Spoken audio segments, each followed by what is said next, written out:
Hello guys, नमस्कार, जोहार, सत श्री अकाल। एग्जाम फाइटर नंबर पे स्वागत है। और आज बहुत ही इंपॉर्टेंट मैटर पे बात करेंगे, जिस पर कह सकते हैं मुझे लगा था कि मैं बात नहीं करूंगा, लेकिन जिस प्रकार का सिचुएशन बन रहा है मुझे बात करना पड़ रहा है। और जिस प्रकार स्टूडेंट्स के कॉल आ रहे थे, बहुत ज्यादा फ्रस्ट्रेशन है, निराश है, उनके अंदर एक निराशा व्याप्त हो गई। सर नहीं होगा, है ना, बहुत ज्यादा सिस्टम खराब है, हमारा होगा ही नहीं। उसके अंदर इस प्रकार का कर सकते हैं कि डिप्रेशन का शिकार हो गए इस इंटरव्यू को देखकर। बच्चे रात वो 2 बजे 3 बजे तक इंटरव्यू दिए हैं। जी हम बात कर रहे हैं तिलका मांझी भागलपुर यूनिवर्सिटी के बारे में, ठीक है। यहाँ जिस प्रकार रिजल्ट आया है, इसके बाद जिस प्रकार स्टूडेंट आक्रोशित हुए हैं, और कम से कम मुझे 50 के लगभग कॉल आए, सर यहाँ पर इस प्रकार की चीजें हुई, हमारे साथ गलत हुआ, इतनी इतने रात तक इंटरव्यू कहीं नहीं चलता था, यहाँ रात तक इंटरव्यू चला। और सिलेक्शन का जो प्रोसेस हुआ है, इसमें बहुत ही कह सकते हैं कि पारदर्शिता की कमी रही है, और ऐसे लोगों का चयन हुआ है जो कि डिजर्व नहीं करते हैं। इसी मैटर्स पे बात करेंगे। हर एक न्यूज चैनल में भी ये न्यूज काफी प्रसारित हो रहा है, और मामला आपका राजभवन तक चला गया है, माननीय राज्यपाल महोदय तक भी ये आवाज पहुंच चुकी है। तो क्या रिजल्ट रद्द होगा, इस पर हम लोग बात करेंगे। चलिए डिटेल्स, पहले आप इस न्यूज को देखिए और आप खुद ही एनालिसिस कीजिएगा कितना ज्वलंत मुद्दा ये बन चुका है, ठीक है। इस न्यूज को आप देखिए, ये है, ठीक है। गेस्ट फैकल्टी बहाली, इस इंटरव्यू में कितना था, 15 नंबर, 15 में से 14 तक दिए गए हैं इंटरव्यू में।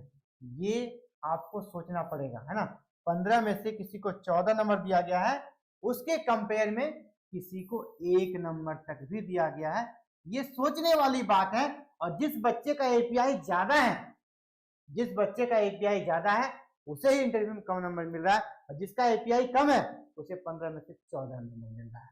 ये समझने वाली चीज है, ठीक है। जो यहाँ फेस कर रहे थे इंटरव्यू को, जो बच्चे साथ में इंटरव्यू देने गए, एक दूसरे के साथ उन्हें बात करी, उनका कम्युनिकेशन स्किल, उनका बात करने का स्टाइल, उनका कॉन्फिडेंस लेवल, वो सबको पता है ना, कि हम लोग 2 आदमी अगर हम लोग बात करते हैं, अगर हम इंटरव्यू देके आते हैं, हमको 15 में 1 नंबर मिल जाता है, और वो इंटरव्यू देकर 15 में 14 नंबर मिल जाता है, तो दोनों में तो जमीन और आसमान का अंतर होना चाहिए। एक आसमान में एक जमीन होना चाहिए। ऐसा कुछ नहीं दिखा। तो क्यों भाई? और ऊपर से जिसका एपीआई कम है उसका ही इंटरव्यू में ज्यादा नंबर है, जिसका एपीआई ज्यादा है उसको 1-2 नंबर तक दिया गया है। ये बात कर सकते हैं हजम नहीं हो रहा है, ठीक है। इसीलिए मुझे वीडियो बनाना पड़ रहा है। ऐसा कैसे कर सकते हैं? कोई क्या अलग लोक से आया था क्या? कोई अलग लोक से आया था, सरगुण संपन्न आया था, उसे आपने 15 में से 14 दे दिया। 15 में से 15 भी आप दे सकते थे, लेकिन थोड़ा नहीं तो थोड़ा इंसानियत आपके अंदर था, आपके अंदर थोड़ा ह्यूमिलिटी था कि आपने 15 में से 15 नहीं दिया, ठीक है। आपने 1 नंबर काटा, थोड़ा इंसानियत था। ऐसा नहीं होता है, ठीक है। चलिए देख लेते हैं इस पूरे न्यूज को। टीएनबीयू प्रशासन द्वारा बीते 28 अप्रैल को गेस्ट फैकल्टी की चयनित अभ्यर्थियों का रिजल्ट जारी किया गया था। परिणाम जारी होने के बाद ही अभ्यर्थियों ने विश्वविद्यालय प्रशासन पर धांधली का आरोप लगाना शुरू कर दिया था। जिन विषयों में बहाली की गई, उन विषयों के अभ्यर्थियों ने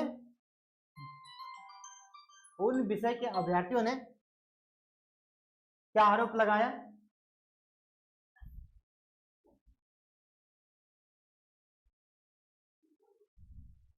उन विषय के अभ्यर्थियों ने आरोप लगाया कि संगीत, अर्थशास्त्र, मनोविज्ञान, इतिहास, हिंदी, वाणिज्य के बाद अब राजनीतिक विज्ञान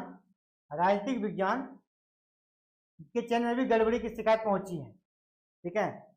गड़बड़ी की शिकायत पहुंची है, और यहां पर कुछ एग्जाम्पल इसने दिए हैं, कुछ एग्जाम्पल दिए हैं कि विज्ञापन में एक अभ्यर्थी है जिसका कहना है कि यहाँ पर राजनीतिक विज्ञान में एक अभ्यर्थी है विकास। इनका कहना है कि 5 सीटें थी, जिसमें एक सीट एससी के लिए था, और उसका एपीआई स्कोर कितना था, 83।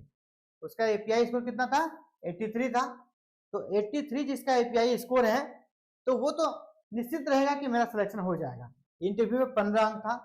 उसका इंटरव्यू था 9 अप्रैल को, लेकिन उसका इंटरव्यू लिया गया 10 अप्रैल को। ये ताजुब वाली बात है, पहली बार इस तरह सुन। 9 तारीख को इंटरव्यू है, इंटरव्यू हो रहा है 10 तारीख को, वो भी रात में। इसका रिजल्ट 28 अप्रैल को जारी हुआ। तो इसमें एससी कोटि का रिजल्ट नहीं दिया गया, उसको होल्ड पर रखा गया, जबकि 4 सीटों के लिए रिजल्ट जारी किया गया। इसीलिए उसने कुलाधिपति यानी राज्यपाल से इसको जांच के लिए आवेदन दिया है और जांच राजभवन की निगरानी में कराने का आग्रह किया है। वहीं अब देखिए 2023 की बहाली में भी कहा जा रहा है गड़बड़ी हुई थी, वो चलिए अलग मैटर है। अब एक विषय में जिनका, अब दूसरा एग्जाम्पल, एक विषय में जिनका एकेडमिक कितना है 81 था, उन्हें इंटरव्यू में 1 अंक दिया गया। जिनका एपीआई है 81, इंटरव्यू में 1 अंक दिया गया है। 1 अंक आप कैसे दे सकते हैं, है ना? 1 अंक क्या, उसने कुछ भी जवाब नहीं दिया, वो गया और चुपचाप रहा। जब नेट है, वो बच्चा 11 पे है, 81 जो है उसका मतलब वो नेट भी है। जिसका एपीआई 81 है निश्चित रूप से वो नेट पास है, निश्चित रूप से वो पीएचडी है, निश्चित रूप से उसके पास पब्लिकेशन भी है, तभी 81 पहुंच रहा है, पब्लिकेशन है, सारी चीजें है। तो इतना तो बुद्धू नहीं है कि 15 में से 1 नंबर के लायक रहेगा। ये बात कर सकते कहीं से भी हजम नहीं होगा कि जिसके पास इतना योग्यता है उसे 15 में से 1 नंबर मिलेगा इंटरव्यू में। इनका चयन नहीं हुआ, जबकि कुल 83 अंक वाले अभ्यर्थी का चयन किया गया। कुल मतलब क्या, जिसका इंटरव्यू मिलाकर, है ना, उनका एपीआई में ही 81 है, एक बच्चा का सिर्फ एकेडमिक में ही 81 है, एक बच्चा का इंटरव्यू का नंबर मिलाकर 83 है। ठीक है, यानी इसको इंटरव्यू मिलाकर जितना नंबर मिला है, इससे ये सिर्फ 2 नंबर पीछे है। इंटरव्यू में इसको 2 नंबर मिलता तो ये भी सिलेक्शन हो जाएगा, लेकिन इसे कितना दिया, 1 नंबर, 83 नहीं पहुंच पाया। लेकिन जिसको इंटरव्यू में जिसको 83 पहुंचाया गया उसका एपीआई देखिए, ठीक है, 81 एकेडमिक वाले को 2 अंक देने से सिलेक्शन हो जाता, ठीक है। अब जिनका सिलेक्शन हुआ, ठीक है, उनको 15 में से 14 अंक दिए गए, 15 में से 14 अंक दिए गए ताकि सिलेक्शन हो सके। ये साफ साफ इंडिकेशन है कि वो यहाँ पक्षपात पुरजोर तरीके से हुआ है, पुरजोर तरीके से हुआ। वहीं एक अभ्यर्थी के बारे में यहाँ बताया जा रहा है कि उनको 70 था, एकेडमिक में कितना है 70, एकेडमिक में मात्र 70 है, यहाँ देखिए 81 है, उनको इंटरव्यू में 14 नंबर दिया गया। और ये दूसरे विषय की बात कर रहे हैं, ये अलग विषय, ये अलग। तो 70 वाले को 14 नंबर देकर इसका भी अंतिम रूप से चयन कर लिया गया है। ये सब प्रूफ करता है कि यहाँ पर किस प्रकार देख के, है ना, चेहरा देख के नंबर देने का काम किया गया है, जिसके खिलाफ कह सकते हैं राजभवन में जो आवेदन किया है सख्त से सख्त निगरानी होनी चाहिए और इसकी जांच होनी चाहिए पूरा पारदर्शिता के साथ। या तो सभी बच्चों का जो कह सकते हैं यहाँ पे इंटरव्यू लिया गया है, ठीक है, सभी बच्चों का उसका रिकॉर्ड होना चाहिए ना, उसका इंटरव्यू का रिकॉर्डेड वीडियो बनना चाहिए और उस वीडियो में देखना चाहिए किस बच्चे ने कितना जवाब दिया है। अगर जवाब नहीं दिया तो आप 1 नंबर दीजिए। इंटरव्यू का भी वीडियो बनना चाहिए, ये स्पेशल ऑर्डर होना चाहिए, फिर से इंटरव्यू यहाँ पर होना चाहिए।